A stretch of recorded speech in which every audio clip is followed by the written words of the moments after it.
Ignition sequence. 6, 5, 4, 3, 2, 1, 0. All engine running. Liftoff. We have liftoff.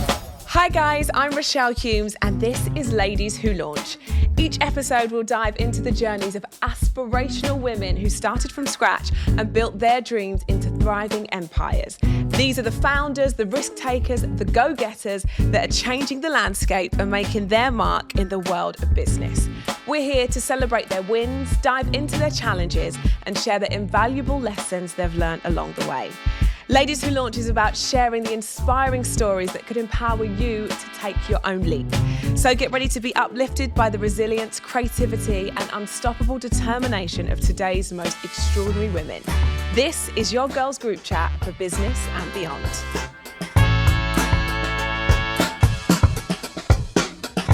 Our guest today's journey began in a truly unexpected way. During a challenging period of depression in 2010, she turned to Tumblr, sharing motivational quotes that resonated deeply with others.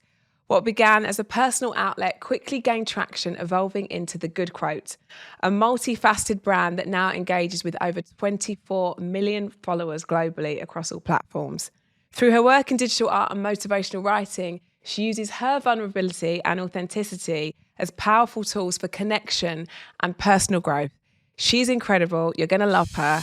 Please welcome to the podcast, Meggan Roxanne.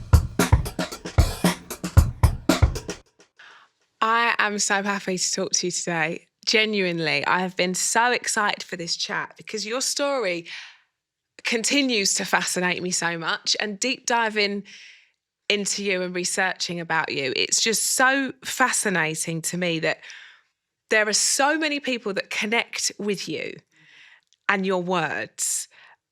And we're talking like, if we're looking at Instagram, like over 24 million people, which is just, obscene. But they don't know the person behind the account, and which I love because now we're finding out a little bit more about you. But people are connecting to you and they don't really know you, which I think is such a powerful tool. We're seeing so much kind of founder-led content at the minute, which is also so interesting. But to see what you've created and kind of what empire that you are sat on, but you've done that without being the person that has to drive it, if that makes sense, like visually and like publicly. And I think it's so, so fascinating. And we're in an age where everyone wants to be a content creator, everyone wants to be an influencer. But I'm so interested in how your journey began. Okay, thank you so much for your kind words, by the way. It has been a journey. It's been 10 years now, actually. I think when I first started A Good Quote, it was just for me to be able to find a community. That was it. So I had no intentions of being the face or being an influencer or anything. It was just to find a community. I was going through waves of depression. I was in a place where my friends and myself were in separate places. They were in uni. I was dropping out and life just didn't make much sense for me. And I stumbled across a blog on Tumblr and I named my blog Cushion Wisdom. And I took lyrics from hip hop songs, and I took the positive lyrics from there and I shared those as quotes. And then I would expand on it with my own writing. And I noticed that my perception on things, it intrigued people. And before you know it, I grew a following.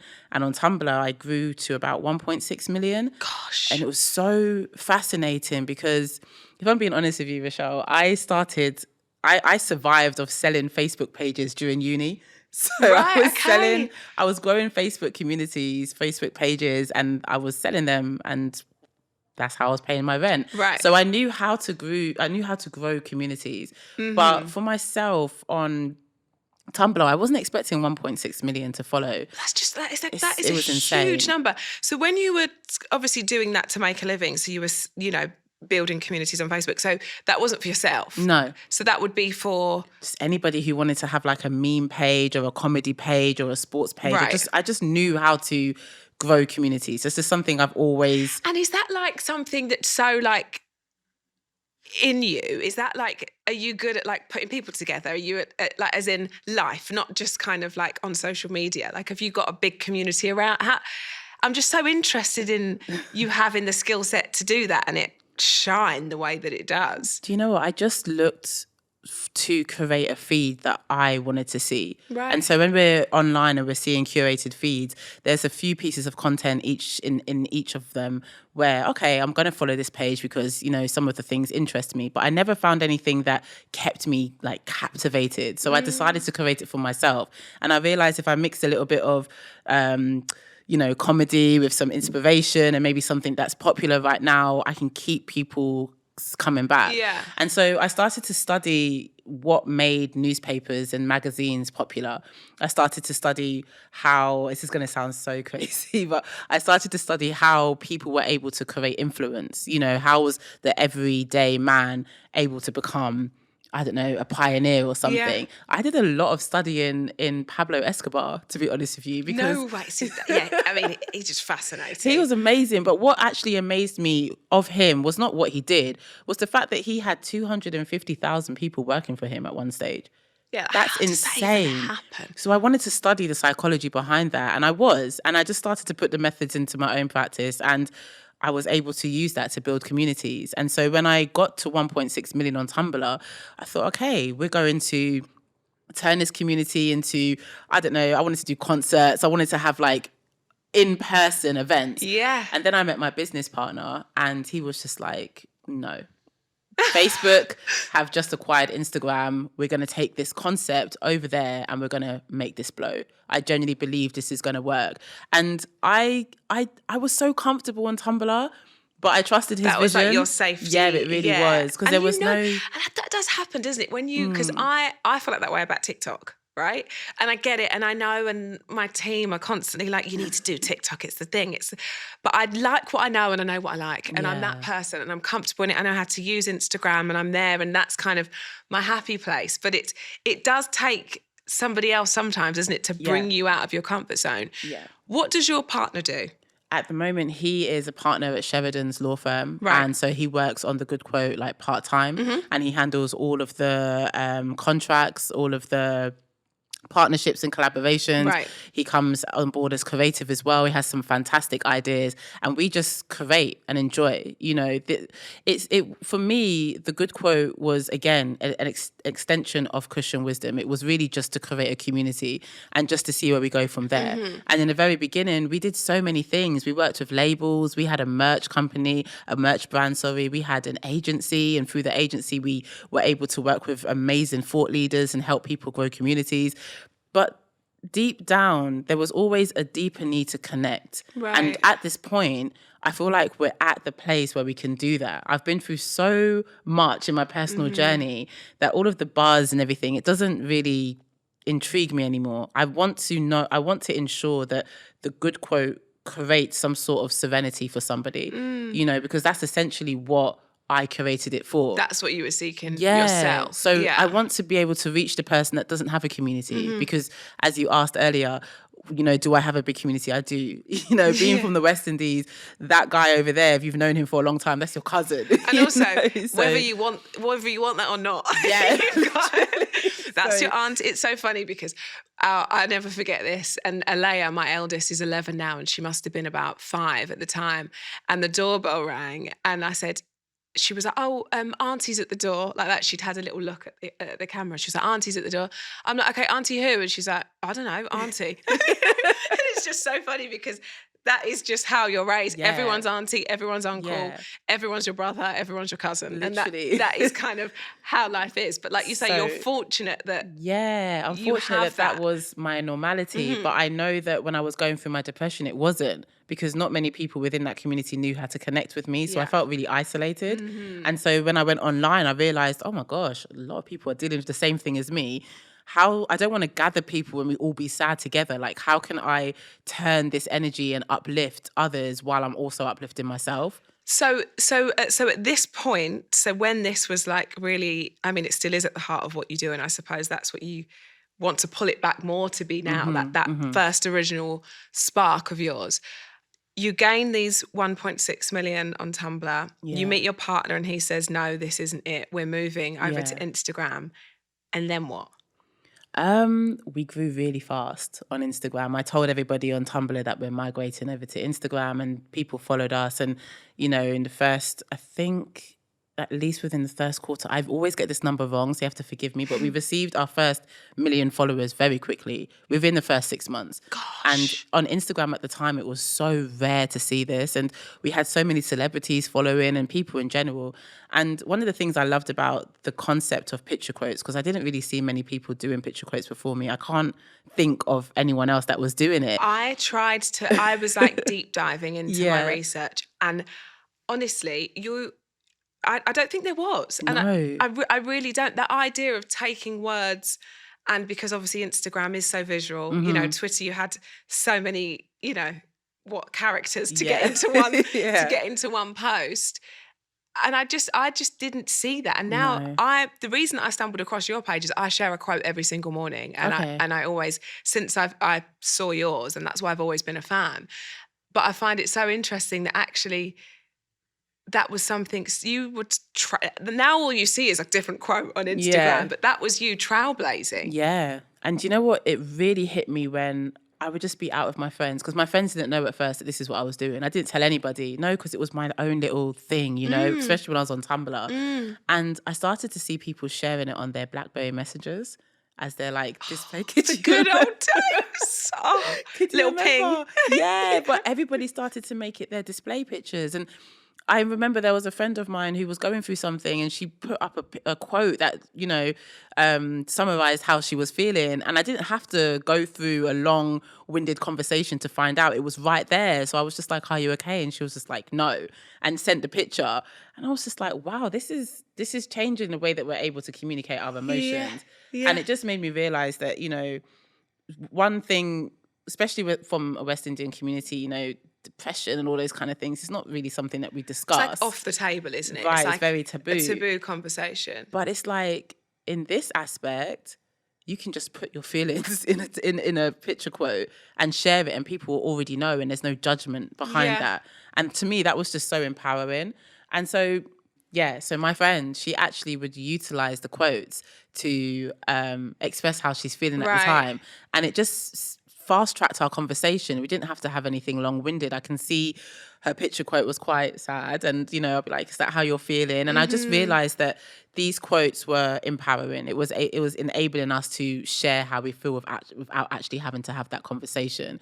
And so when I went onto Instagram, it just exploded. It exploded. It was everywhere. On Pinterest, it was everywhere. And it was a bit overwhelming, to be honest with you, but I loved it. I loved the fact that people were able to resonate and people were able to feel seen. Yeah. Because when you're going through these moods, it's really, as you say, isolating. And, you know, it's crazy to think that a picture quote can make you feel it speaks to you, doesn't it? When you, as soon as you see something, you're like, this is, and there'll be ones that are like, share to my friend because we'd spoken that day, and I know this is exactly how she's feeling. And it's that conversation starter. Yeah. You know, we're all good at saying we all need to talk more, we need to listen more, but actually that's exactly what it does. It articulates how you're feeling. You just need to share. So well.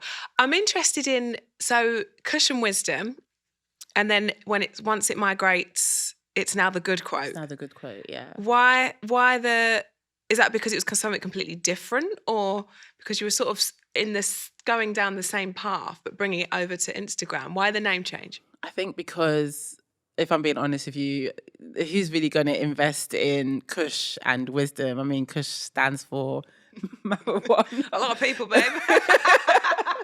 But I wanted to reach a wider audience. Yeah. And so it's such an interesting story. So a friend of mine called Latoya, she put me in touch with a woman called Tanya, who happens to be Sil, the singer, his sister. Oh, wow. And so she invited us to her house. I think she was living in West Hampstead at the time. Never, ever in my life seen a black woman live in a house like this before. So I was in awe from the front door. And we sat down and she was just like, cushion wisdom's not going to work. You have an amazing idea here, but it's just not going to work. I don't want to see, you know, this idea, you know, what's the word I'm looking for? I think it's skyrocket, but I don't want to see this work. I don't want to see this fail. So you need to create something that everybody can relate to. And story. So there's an artist in Trinidad called Marshall Montano, and he had a song at the time called "The Vibes Can't Done." And I just thought, okay, the quotes put out positivity. In Trinidad, we call that good vibes. What about the good, as in just the good? Yeah. And because the page, was growing so quickly on Christian Wisdom, I thought we might have the opportunity to expand it across different platforms, not just the quote page, but different things. So we just sat in a room and I just thought of the good quote, the good fitness, the good health, like everything, the good. And we secured the name that day in Tanya's house. And then I launched a page there and posted the first quote, put the good quote underneath, and it just went. Those moments where you just know that you're stumbling on like an idea of genius, there's nothing that's like more rewarding and more fulfilling than those like you say, you're in Tanya's house, everyone's got a buzz for it. It's that feeling you just want to bottle, don't you? It was so exciting. I loved the whole journey of building and starting. As you say, it's like it's just it's like the energy in the atmosphere around you at that time. It's like you don't know what it is you're going to build, but you know that something's coming, and you just have to honor that. And you can't explain the feeling. No, but it's just electric. Yeah. And so that's the stuff that makes you want to wake up every morning and keep going. And there were times where it got difficult because it was very consuming. You know, the scheduling tools didn't come out yet, so we were posting every hour of the day, and I was sleep deprived for years because I was posting all the time. And then I found a follower of mine messaged me from India, and he was just like, I can help, because my timing started to become very sporadic.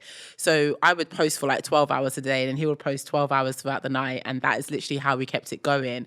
And then the first scheduling tool came out about a year later, and we just went on there, and that is literally how we grew. Oh my gosh. So you were posting on the hour, every hour, 24 hours a day.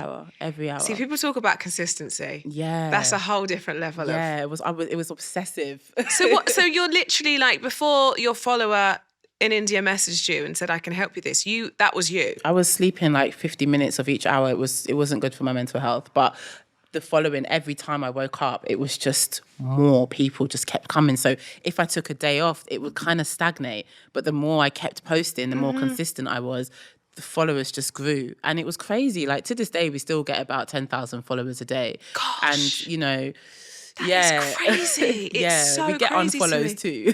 Yeah, but that's just that nature of the beast, isn't it? But it's just insane that after 10 years of just sticking to the same core concept, people still follow. Like people still find a value for these quotes.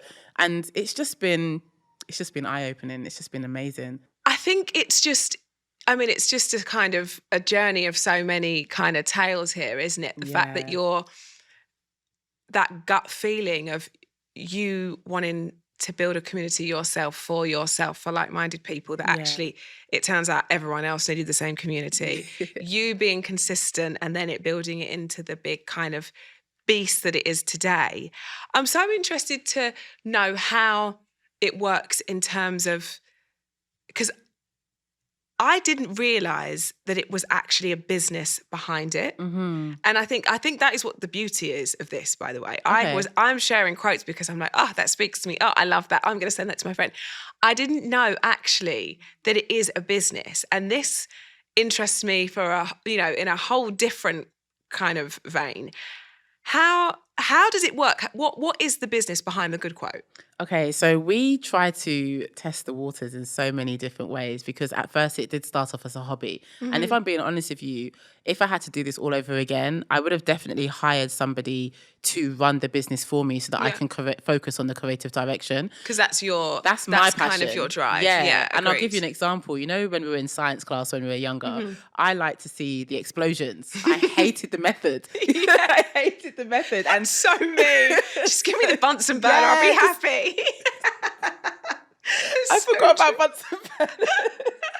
But yeah, literally, like I want to light this up and have some fun with some flames. I don't want to write. Take notes. I don't want to do that. Agreed. And I've realised that, one of the mistakes that I made was that I didn't recognise that earlier on. So I feel like I've wasted a lot of time, and I think we could have definitely been in a different position by now if I had have acted on that quicker.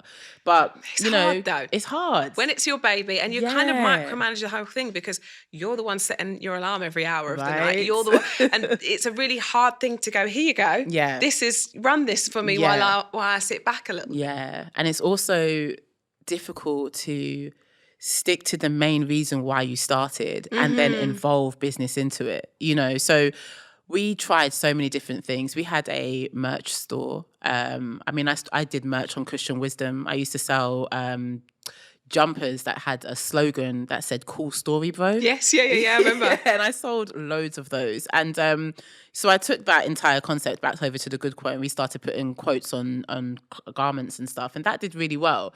But my love wasn't that at the time. You know, my love was just connecting.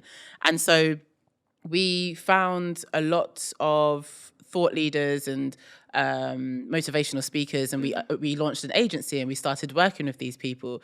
One of our best case studies is a writer called Nadra Zabian. She came to us with 200 followers, and she was like, I don't have much of a budget to start, but I really want to be a writer. And we were just like, yeah, let's work. And she's now on 1.2 million, I think, and she sold so many thousand copies of her book. And that was such a great project to work on, just to see like how we can take somebody who's almost unknown to becoming like a figurehead in her niche when it comes to writing. And so we did the same thing with our agency, and we still do that. We still have a few clients that we work with, but my passion again is always going to be with people. I want to know that the good quote is giving valuable products that's actually helping change lives. That's what I want to do, because if I go to sleep each night and know that, oh, okay, we've done this for this person, we've sold this, we've sold that, but there's still people that follow us that are not getting the answers as to why they're depressed or why they have anxiety, then what I'm doing isn't working. Right. And that's literally what I realized in my break that I've taken off, that when I come back to the good quote, I have to put more intention in where it is that I'm driving it towards, if that makes sense. And the kind of, I suppose for you, always remembering the higher power of what you're doing and the kind of the roots of it. Yeah. And it's so easy for that to slip away, or sort of, you know, the track to move a little when there is a business behind it, because it all then becomes, you know, and what the careers that you've help launch and be a part of. We're talking Jay Shetty, we're talking Stephen Bartlett, like people that we all seek advice from and quotes, and you know that it's, but like you say, I suppose that can run away a little bit when it's exciting and when this is happening and it moves so fast. Well, yeah, as a disclaimer, those guys already had their whole business already set up. We just helped expand their community, and it was great. It was amazing to see. But the expansion's so important. Yeah, definitely. And, you know, Jay has been a really great friend. He's definitely helped me along the way. Both Stephen and Jay endorsed my book, which was amazing. And during that process, I was struggling with visibility, but just to see where my page can take somebody, it gave me a lot of confidence to start my journey. And so around 2020, when COVID happened, I was really getting ready to like step out, and I got myself a penthouse in London on the Thames, and I was really like ready. In stepping into your own power. Yeah, I was really like ready to change the trajectory of my life. And then my mother got diagnosed with stage 4 breast metastasis, and 6 months later she passed away. And during that entire journey, it was difficult because we went to St. Lucia, and COVID went wild, and then we got stranded there, and then my mum passed away in St. Lucia, and then I had to take my mother's body from St. Lucia to Trinidad to bury her, and then I got stranded there for a year and a bit.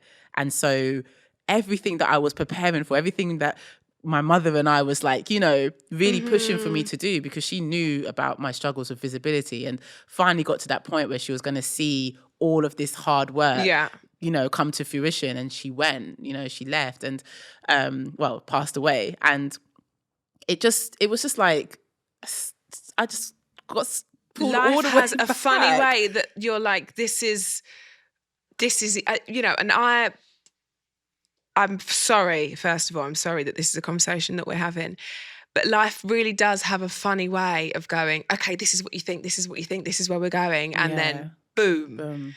And I can only imagine there's no bigger curveball and no bigger heartache than being so prepared to live your best life that you and your mum both think you're about to step into, and then having your whole world fall apart like that. Yeah, it was insane. I lost both parents in the space of 6 months. My mother passed from cancer. My father passed from COVID pneumonia. I didn't actually know my father, but the impact of his passing was still really strong. And I was in a foreign country, which I've been going to Trinidad since I was 7, you know, and it's part of my culture. I identify as a British Trinidadian, you know, but to be there without my mother, without any guidance of how to navigate myself around this island, it was crazy. But I discovered who I was in that entire process. Oh yeah, I didn't have any money. I didn't have any money. I spent all of the money that I had to my name trying to find holistic ways to heal my mum. And I ran out of money to the point where I had people sending me money to help pay for my mother's funeral. And I think at that point, I realized, wow, my life has literally gone from cloud 9 to rock bottom in the space of like a couple of months. Yeah. And I realized that this is an opportunity for me to rise, or I'm going to stay here and I'm just going to be a has-been. You know, I'm just going to be somebody that had it all and lost it and didn't have the ability to get herself back up. So I love talking about the story in Trinidad because I met so many people out there, but I learned so much more about myself. I learned that I can survive. I learned that I can raise myself out of crazy situations. I learned how to network. I learned how to communicate. I learned how to deal with my emotions. I learned how to survive, honestly. Yeah. And it was something that fueled me. And by the time I got back to London, I was like, yeah, I'm ready to go. Let's go. And then I had the task of having to look after my grandfather. And so that just took so much from me. And before you know it, there was always something coming on my plate. Yeah. And it was just like, am I supposed to get back onto this platform? Should I just sell it? Like, I'm trying. Well, I can totally understand how... It was intense. And particularly if you believe in signs. And it's like, okay, this feels like every time I'm trying to pull myself back up, which is actually impossible whilst you're grieving. It feels impossible. It does. You can't, there's no kind of, they say that grief is the price you pay for love, right? Yeah. And I lost my best friend a couple of years ago, and it really, will it be 3 years this year? And it just pulled the rug underneath me, and it was in a tragic way. And I just think your world can just turn upside down like that overnight, and you're so unprepared. But there's also something that happens whilst grieving that gives you that inner, okay, right, come on, this is my reason almost. It gives you that kind of higher purpose, almost not just for the person you lost, but actually, no, this is what I'm supposed to do. You've literally hit the nail on the head. It's like you are rebirthed and you realize that, you know, you see firsthand how short life is and how final death is. And you start to weigh up, you know. Just sort of like, what is all of this? What's it all for? You know, and I think that's where your mind goes, doesn't it? And you think, right, okay, I've got a new fire that's like you say, it's like a rebirth. So you have this new fire, it kind of gets put out again. Yeah. And then my business partner, Wale, he realized, he saw, because we've known each other for years, you know, and that's that, as much as we do business together, that's a really good friend. Like anyone who's in Wale's life is blessed, to be honest with you, because he's a very rare person and he's always been very supportive of me. And because he's seen me at my best element, he's seen me at my best, it's almost like he's always encouraging me, even if I'm at the lowest point of my life where it seems like everyone has given up on me. He knows what I'm like when I'm on cloud 9. Yeah. So he's always like encouraging me. And he came to me and he was like, you need to write a book. You need to write a book. And I was just like, oh, Rochelle, the way I handled grief was not great. You know, I drank and smoked. But nobody, you're not given a roadmap. There's no roadmap for anybody, I don't believe, in grief. Nobody tells us how to handle that initial but I think stage that's of grief. because grief is so personal. Yeah. And I just think it looks so different for everybody, and everybody has a different outlet or a different kind of route to take. And it's not like, okay, this is how we deal with this, and this is how... And I remember saying when I become a mum, gosh, there's no manual for this. And like, but again, every manual is different. But for grief, I think it's a completely different beast. Yeah, it is. Altogether. You almost, it's crazy. It's like life is going on and you're just still. and you're starting to see everything around you change, but there's nothing within that actually makes you want to continue with everybody else. You have to wait for that to come, and you don't know how long that's going to take.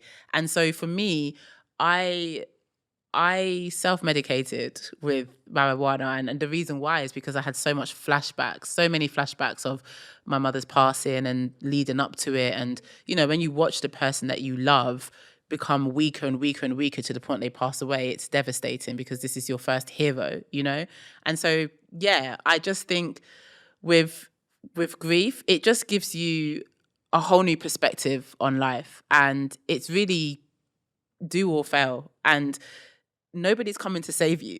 That's the honest to God truth. That is what I take from life. Yeah, no one's coming to save you. No. And I think once I realised that, I had to get back up.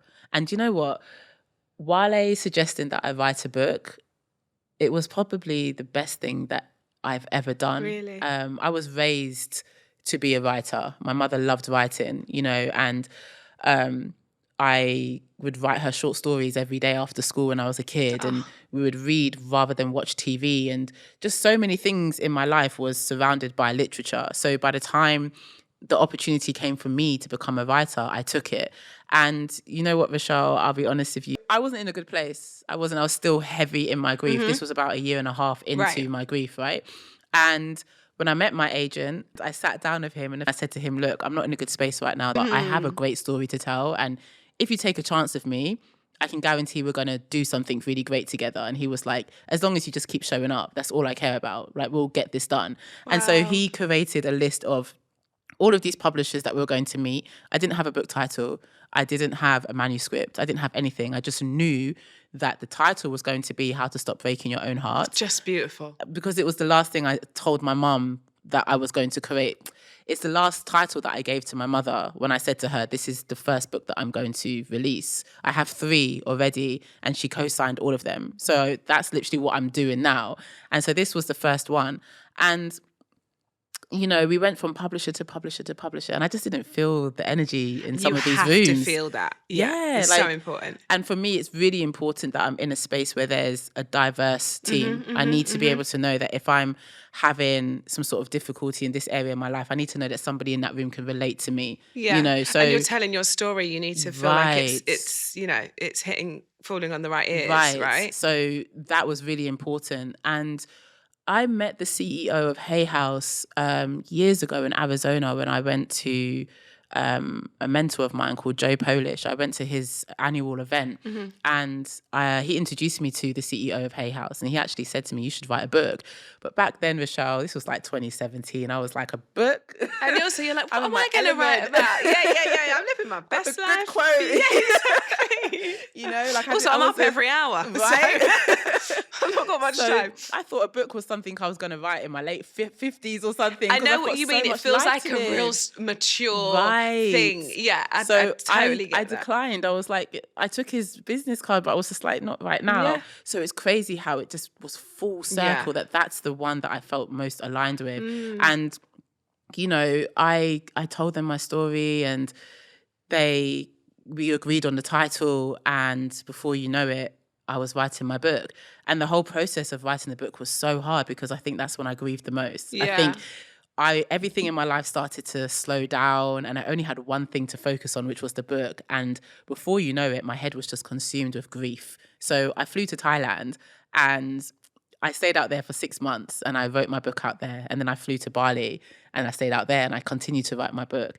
Got back from Bali at the beginning of this year, launched the book. The book launch was on Valentine's Day. Launched the book at the end of June, and became a Sunday Times bestseller the first week of July. So yeah, it's been nonstop since the day that I signed that contract. It's been nonstop, and I realized that the moment I move into this new path, I'm going to be expected to do so much more than what I'm currently doing. Yeah, and I wasn't ready for it. I really wasn't, and so I realized that, during this entire journey of this book, there's so much more I could have done. But Rochelle, I was so tired. But also I was so tired. And you have to think about And I think looking at something after the fact, there's always so much more that we could have done. And that's the beauty of starting something and being the first, because you look back and you think, God, I would have done that so differently. Yeah. However, you are talking such a pivotal moment in your life. You're writing a book whilst you're grieving. I don't think you can ever look back and say, I would do it any differently, because and maybe that was the tool that you needed at the time. Oh, it got me out of my funk. As much as I didn't perform the best during this year, I still became a Sunday Times bestseller. I still sold thousands of books. I still wrote a book. And I was going to say, whether you released the book, you actually wrote the book. And I think that's... you can't overlook that. I'm just like, yo, last year I was high, like miserable, not doing anything, isolated in my house. And a year later, this is what I was able to do. You're a published author and a Sunday Times bestseller. And so my point when I'm telling this entire story is that sometimes we get so lost in our head. We get so lost, and we don't take account of the things that we are accomplishing, even if it's just small things every day. And I had to really look at everything, and recently, because I'm literally coming out of it now. Yeah. That's why next year, 2025, I don't care what happens, I am going at 100 miles per hour, because I was really hard on myself this year, you know, and I didn't give myself the grace that I keep posting about. I didn't give myself, you know, the time to like really nourish where it was that I was at. You know, grief is really heavy, and I wrote a book while I was grieving.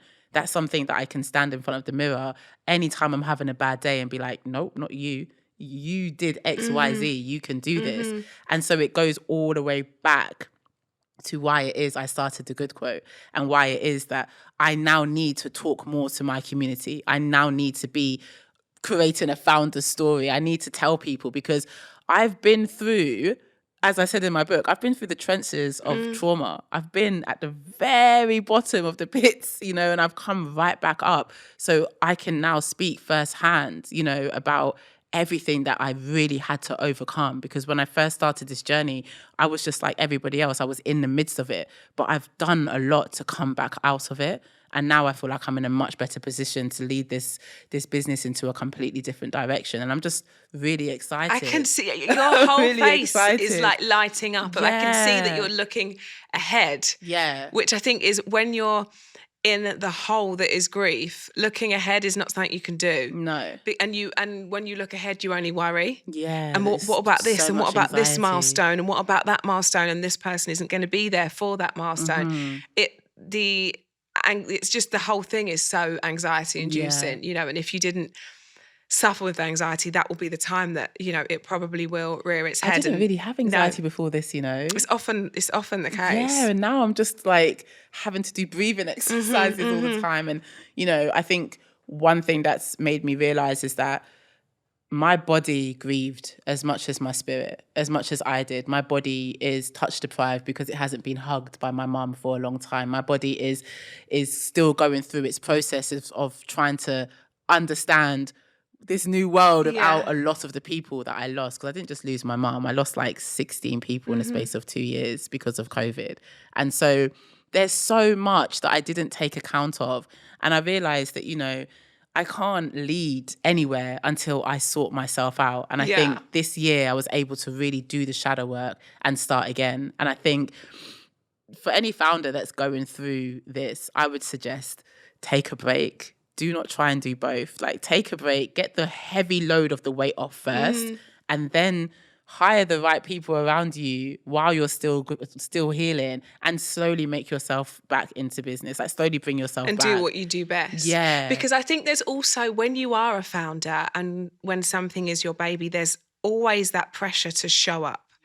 And I think it's so refreshing to hear you say, step away for a second. Take a step and back. take a break, because that's not spoken about enough. No, it's not. I mean, even this year, I think the mental health week or mental health day, the concept of it was in the workplace. And I purposely didn't participate because I don't believe there is much mental health spaces within the workspace. Because when you're talking to other founders, there's no time for you to pause. You are constantly required to show up. And I don't agree with that, because if I didn't take a break, I don't think I would be sitting here right now. I don't think I would have anything to show. I don't think I would still have my business. I think a lot of things would have disappeared. And it upset a lot of people when I took a break, you know. Did it? Oh, yeah, definitely. Because in this world, we're only allowed, like, 3 days off to grieve? It's just outrageous to me. It's honestly outrageous. So when I'm here with 3 years, taking 3 years, well, a 3 year step back, you know, and being more part-time with everything, people don't have the same patience. And I suppose it's the grace. And you can, and I went to a funeral recently, and it's so funny. We were dealing with a brand that I was going to potentially work with. And my team reached out and said, listen, we're going to have to pull a shoot this week. We're going to have to, next week, because she's unfortunately now got a funeral. And it was very recent. And the reaction when my team articulated that to the brand was, oh, okay, well, are we going to be able to get the shoot in by the end of the month? And that kind of attitude, so we instantly, I just was like, I'm just not, that's the energy that isn't for me. Yeah. And, you know, and I think the old me wouldn't have even told that story without naming the brand. But instantly, I think you have to go with that. And I think, yes, of course, there's a luxury. The more that you work and the more success that you gain there, you can say no. And I recognise that. There was a time of my life where I was a yes person. And it wasn't till I'm 35 now, it wasn't till I entered my 30s that I'm actually like, you know, I'm a parent at the time. I then had 2 children. Am I going to constantly be in this world forever that I've got this working class mentality that I can't shake because I'm self-employed? And I'm like, okay, yes, what if that then they don't ask me again? And I was that person for so long. And I think life happens. I think I've got older. You know, grief has then become part of me. And I think I do, you know, evaluate situations very differently. Yeah. Yeah. I know it might seem, this advice might not work well with the everyday person. And for those who are grieving and having to work, you know, and don't have the option of taking time off, I would say try and at least create an hour each night to just having alone time to yourself. And if it's not an hour, half an hour. If it's not half an hour, 15 minutes of just deep breathing, something where you can just come back to your center, because this world is not going to wait. And that's one thing that I realized. And even though I had the privilege, which I'm really grateful for, to be able to take 3 years off, I don't think it was the best choice, because I'm now 3 years behind and I'm having to do as much catch up as possible, you know, to get back to where it is that I believe I should be. But when I look at my mental health and I look at my overall, my body, because during grief, I didn't even know, but grief makes your body change. I put on like 20 kg since I've been grieving. I didn't realize that through grief, there's so many emotional turbulences, up and downs that you go through. You're not even able to still stick to your own routine. I look completely different. Like, I'm 20 kg heavier than I was before. So that's made a huge impact on my overall self-esteem. There's loads of things that is attached to grief that you're actually having to sort out, as well as grieving. And I think this world doesn't provide that much grace, so you have to provide it for yourself. Yeah, you're so right. And it's such an interesting thing that something that is grief is something that is so personal. Yeah. And I think you're right. It's sort of, people have got a bit of patience, and because they know they have to and they're doing the right thing, but that kind of, it tires quite quickly. And I think you're right, you have to give. And I remember reading something, and for me it become Pilates. Pilates was the thing that I put myself in, and it was finding something. And cardio and anything scary at the time terrified me. Meditation at the time I didn't really understand, and it felt like something that I just wasn't going to be able to get into. It seemed a little bit like strange to me, which now I love meditating, which is so funny.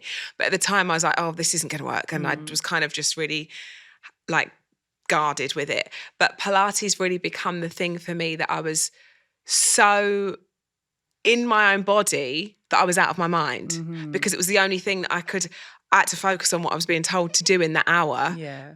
And I couldn't think about anything else. And that became my version of me time. So I become like Pilates obsessed and like become this poster girl for it without even realizing, because I kind of wanted to share that with people, because for me, I'm like, and I was up and I was doing it at 5 every day, and that become like almost a religion for me. Yeah. Because I wasn't in my mind, and that hour was magic. I think for me, it's walking. I think everyone finds that thing, don't they? Yeah. Because I didn't really see walking as anything that I have to focus on. We all walk everywhere. But I started to walk in the park, and I live opposite this really big forest type park. And sometimes I just go for 1 hour, 2 hour walks. And being in nature, it doesn't matter what time of the day or whether it's cold or hot, it does so much for you. And I found that to be very grounding. Pilates for me, I think it's amazing that you find that, because I find it so hard. Yeah, it's hard. But I think I also like the fact that I don't find it easy, and that's made me like, every time I get a bit better, I'm like, oh, I couldn't do that, you know. And I think that sort of like self-competition a little bit has made me. But you just, whatever it is, however that looks, whether it's like, and I say this to everyone, whether that's like taking a bath and like calling a girlfriend and you zone out and you listen to their day, whatever it is that kind of takes you out of that space is really so important. So like you say, it is a privilege to be able to take a long, lengthy time off of work. That is a huge privilege. But, you know, the world isn't accepting to that. But just taking those moments for you in the juggle of life is just so important. I'm so interested in, it's now I'm finding out so much about you.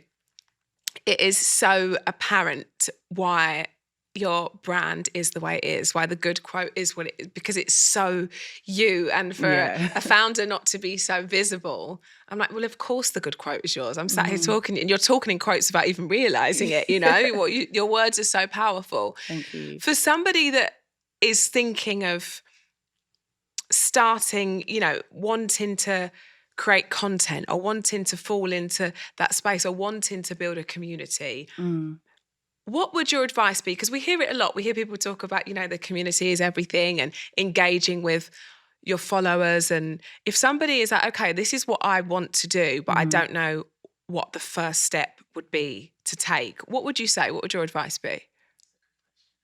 I get asked this a lot, you know, and I was doing my makeup today. My MUA was asking me the same thing. Oh, really? Yeah, because this must what, you know, everybody must ask your advice when it comes to this. So the first thing I would say is I'm just going to go based off all the mistakes that I've made that has slowed me down, right? So the first thing is to get over the whole visibility issue.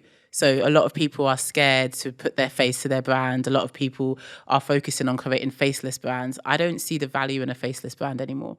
I don't.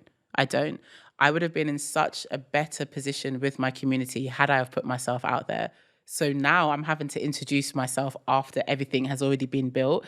A lot of the time, people might not even care. They just want what the good quote can provide, and that's it. But the good quote could have been something completely different had I have been the face of it years ago. So I would tell people, just start with your face, your beautiful face, starts with it. Also, understand that we all have a unique light that we're meant to contribute to this world. And if everybody was to contribute their light to this world in a way that's authentic and not judgmental onto self, you would go so much further. So don't worry about sticking to all the aesthetics. Your life is unique to you, and it's going to be interesting to somebody. And instead of trying to get all of the big numbers, try and at least get 10 people to actually invest in you. Then try and get 100, then 500, then 1,000, because it's so much better having a smaller number of people who are actually invested in various ways than a big group of people who generally just only like what it is that you're giving and don't care too much about your personal journey. So I don't know if this is making sense. It is, because, and as you're speaking, it's actually like life. It's when you actually think about it, and maybe sometimes we deep it too much, for want of a better phrase, but actually it's like, I'd rather have one great friend, or, you know, a couple of amazing ride or dies than a whole room of acquaintances that are, you know, aren't your people. So I suppose it's this putting that into... And if we dive deeper into that quickly, do you know how lonely it is to be in a room full of people who don't actually know you? The worst. So why would you want to do that for your business? Yeah. So start off slow. Don't look at people that have 40,000 and 50. Just start off slow and be consistent with whatever it is that you're doing and create a unique spin on it. people are nosy on social media. They're so nosy. So you don't have to put your entire business out there, but take aspects from your life that are interesting, that merge with what it is that you're doing, and create a unique spin. Because I'm most likely going to remember the girl that's doing something completely different, even if her concept is the same, than all of these people who are doing exactly the same thing, who look exactly the same way. And then the second thing I would say is network. I mean, we've already got our friends, okay? So they can take a bit of a step back. If you're seeing other people within your target reach and they're from your local area, message them, see if they'll go out for a coffee and network. Networking has changed my life. I have traveled the world based off a DM. I can't stress it so enough. Powerful, isn't it? Oh, it's insane. And do you think that's like a thing that we're just not? It's quite a like. When you're raised in Britain, it's quite like a bit of, I'm not going to, it's a real, it is, isn't it? Because I lived in LA for quite a short stint really, but it was like a year or so. And everybody there, networking is a given. Like you'll be at a dinner and they're like, do you know who you need to meet right tomorrow? You're coming. And everybody's so forthcoming with connecting people. And it's so exciting where there's a real British way of being very, that stiff upper lip and very, well, I'm not going to think that, I don't want her to think that I'm bothered, or it's a really strange mentality that I actually hate. And it's almost, I was speaking about this on another episode where we were touching on that embarrassment to fail loudly. Okay. And I think that's such a toxic trait because, if it's just a lesson. So if it doesn't work out, it doesn't work out, and that's that. But we've all come very proud and very kind of embarrassed for that to happen. But actually, it's quite a brave thing to reach out and DM somebody, but it's finding that confidence and putting yourself out there, I suppose. Do you know what I do? I talk to people as if I already know them. Love that. I don't think too much about it. I just pretend that person's my best friend, and I try not to keep it too informal, but I still give it the respect that it needs, but I don't overthink it, because at the end of the day, we're all in the same bubble. We're all trying. So if somebody doesn't want to meet me, then that's not my person. There's still 20 other people I'm reaching out to that day. So, and the third thing for me would be like, get over the fear of failing in public. We all fail. We literally are all going to fail and we try again. That's the beauty of it, because when you look back at your highlight reel and you realize you've got a beautiful story within the journey of you trying to create this brand within itself. So, if January you had an issue, if February, you got close to where you need to get to, but you failed again. And this is all a great story. It all makes a great story. Like, don't focus on the intricacies, just keep being consistent with it. And if you fail, failure to me is an opportunity to win, because I get to see what didn't work. So I'm not going to go forward ignorantly doing the same thing knowing that it didn't work. So we scratch that aside, we get back to the drawing board, and we find another way to pivot. It's learnings. You've got experience. We don't have time, okay? We don't have the time. I'm sorry, but when I first started social media, it was so new. And I didn't know how far it was going to go. Like, seeing where it is now compared to before Instagram was even here, the way things are expanding and growing, the competition is only getting worse. You do not have time. The fact that I can put my phone in my hand and there's access to like millions of people right there. And I'm thinking, I don't want to do that. That's silly. Yeah. There are people out there that would love to be able to not only have the opportunity, but have the time, have the resources to just do what you're doing. And you're here with all of this and you're still questioning yourself. You would not want to swap realities with that other person. So just in respect of the fact that you have this opportunity at hand, that privilege, you have to go for it. You have to. And this is, again, all the things that I did wrong. I took too long to do certain things. And now at 35, it's like, oh my gosh, I've got smile lines. I don't look like these other girls. But I still have to put myself out there, because if I don't, I'm not going to find my community. Yeah. And what normalizes you are the failures. People are so patched up. I call them Dubai. When you go to Dubai and it's just so perfect. It's perfect. It's not realistic. We need to see where you've made mistakes. We need to see that part of your journey. So I just think being authentic, putting as much intention into it as possible, being as present as you can, networking, being consistent. These are the main things, and just go for it. Just honestly go for it. And the more you're networking, the more you will find your place. Because if you stay in your room, or if you stay around the same circles, because your friends are not going to help you get to where you need to get to.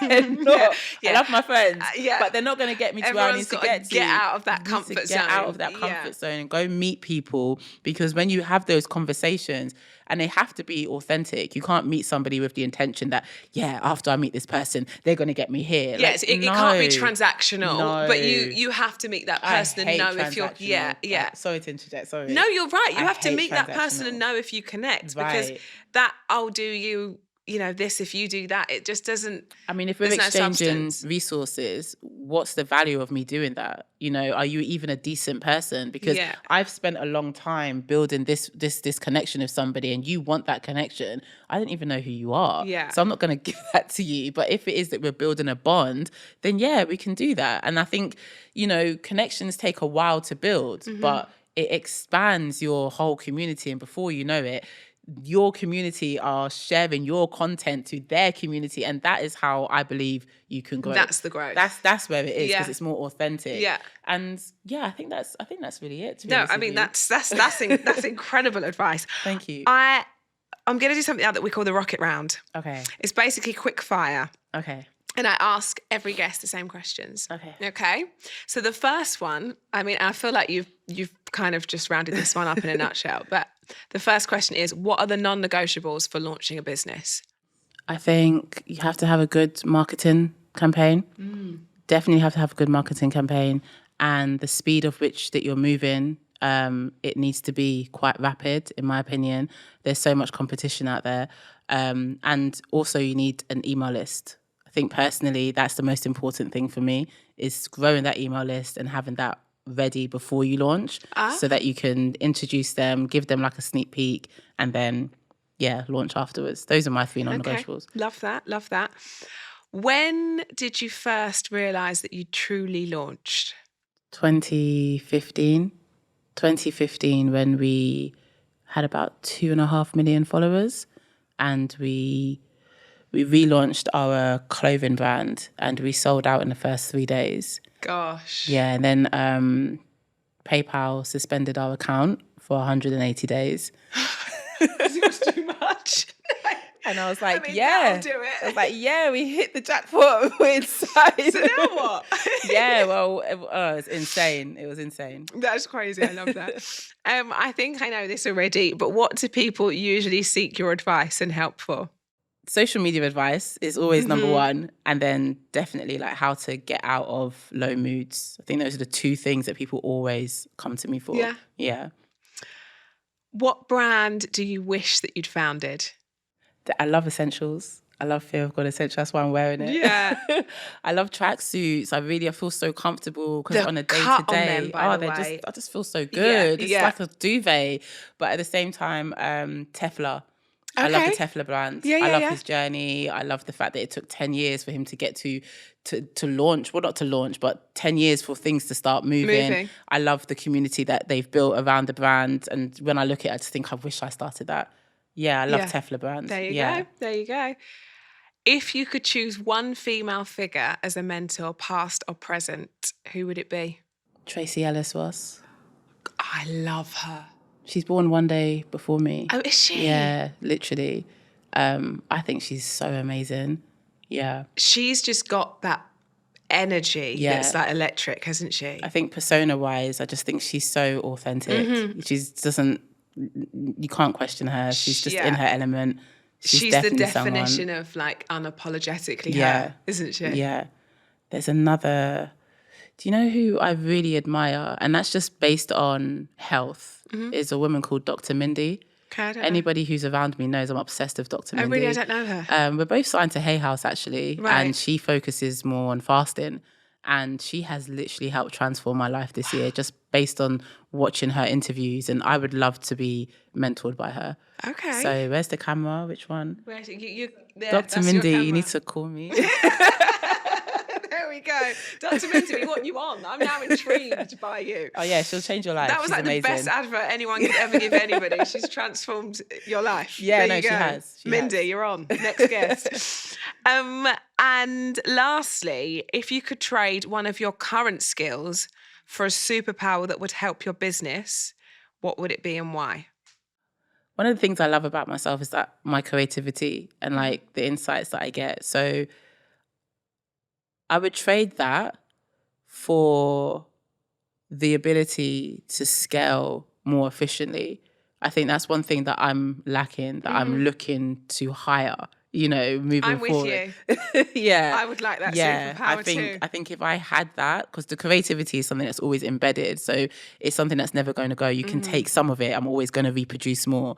But the fact, I just love how people scale. When I sit down and watch documentaries or interviews and seeing how people were able to take an idea into a multi-million, I'm just like, how did you do, like, Yeah. how? Because I'm such an emotional babe. So like, if I'm if I'm having a bad day, I'm just not really that great for that day, and I don't like that about myself, and that's why it's important to have such a good team around you. Yeah.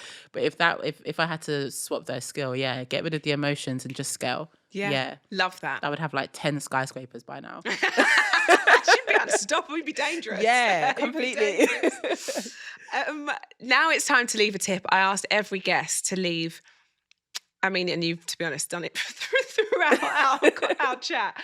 But a real sort of tangible piece of advice to listeners that are perhaps looking to emulate what you've done or see you as an inspiration. What would your tip be? Something that you wish you knew when starting out? Don't doubt yourself. That's it. Don't doubt yourself. You will go so much further in life if you actually believe that you're capable of doing it. Imposter syndrome, perfectionism, go to therapy and get that sorted out, because it is going to be an obstacle in your journey moving forward. So wipe it, nip it in the bud ASAP. If you feel that you have those attributes, go and get some help and go sort it out, because it's going to hold you back. And I think that's one of the main things that I wish was never a part of my journey. And that's me being 100% transparent. Don't doubt yourself. I don't doubt myself anymore. Yeah. But in the past, doubting myself has slowed me down. And it's crazy when you're busy doubting yourself and other people are in awe of what it is that you've accomplished. It's such a oxymoron. It's so sad, isn't it? It's really sad. Something that, because I never wanted to get to my deathbed with a regret. But I genuinely believe that over the years, within this decade of growing this business, there have been years that I've doubted myself. And I think that's something that I will get to the end of my life and be like, damn, man. What did I waste that time Why did for? I do that? Yeah. So again, if you recognize that you have imposter syndrome or perfectionism or self-doubt, or you sabotage in any way, sort it out, because it's not going to disappear. And in fact, it's going to get worse. It's a hindrance. It is going to get worse. So yeah, that's my advice. Yeah. Do the work. Do the work and excel. And lastly, we hope that our listeners will listen to this in their lunch hour, and you're going to fuel them up to get through those last meetings or get through the rest of the day. I am so curious as to how everybody spends their lunch hour, what they eat, how it looks, where you are. So for you, what's a typical day when you're working and you're head down, whether you're writing or you're at the business or however that looks? How do you spend your lunch hour? Do you know what? I just found this girl about a couple of months ago called Santress Seba, I think, on YouTube. She's a black girl, and she sings in 432 hertz. Oh my gosh. Oh, she's got like 1 million followers on Instagram, and she's there with this guy, and he's playing like a sound bowl, and it just restores me. And I literally switch everything off. I play that, and I like to have an intentional relationship with my food, right? Because I'm fueling my vessel, my body, which I absolutely love. It's a time for me and my body to have that deep connection with ourselves. So I don't like to watch TV when I'm eating. I don't like to bring any other forms of distraction rather than me chewing. So, like, I just try my best to just food, myself, and some high frequency music, and just take that time to really zone out. I love that. Yeah. So you make the conscious effort basically to switch off. Switch off completely. No phone time, no screen time, no nothing. Eating at the desk. Nothing. No. Don't talk to me. I'm eating. This is the time that I'm fueling my body. and I'm calming my mind with this high frequency music. And while I'm in that space, just thoughts. It's like I'm downloading so many thoughts. And it's just a really intimate moment between me and myself. And what are you eating? Salads. I love salads. We've had so many salads, and I'm such a good... But like, there are offensive salads in the world. Like, I don't just want a bit of lettuce and it's dry. No, like, I want everything. Like, what's you your have to dream? Get sexy with it. There's not enough sexy salads in the world. Not at all. Do you know what? There's what's it called? The salad project. The salad project. I know about it, girl. I know. You can pick every ingredient in front of you. They can have it all. Yeah. They can have it all. I love the salad project, and there's a salad within that. I think it's Tie Me Up. I think everybody knows. Everybody knows in the room. That's the best one. Okay, so that's extra your chicken. There you go. And like all the flavour, like salads, it makes it sound like, oh, I eat a salad for lunch. Yeah. No, it's not the girlies. No. It's not. It has to be. You can have a real seasoned, fun salad. You know. And I try my best to replicate it at home. Yeah. But because I'm really trying to step away from meat, I'm working more with tempeh right now. Yeah, so I'll put like some all-purpose seasoning, some jerk seasoning stuff on there, and then try and use as many of the ingredients, because I took pictures of everything on the salad. Like, just get more tomato. Yep, got it. Yeah. And so I'm just having fun with salads at the moment, and they're very nutritious and they're filling, and you know. I love salads. I love that. More of the sexy salads, please. Sexy salads. I've absolutely loved this chat. Me too. We've covered it all off. We have. From launching businesses to dealing with horrendous times and grief to sexy salads. This has been the most unreal conversation. Thank you so much. Thank you so much for having me, Rashad. I really appreciate it. Thank you. Thank you.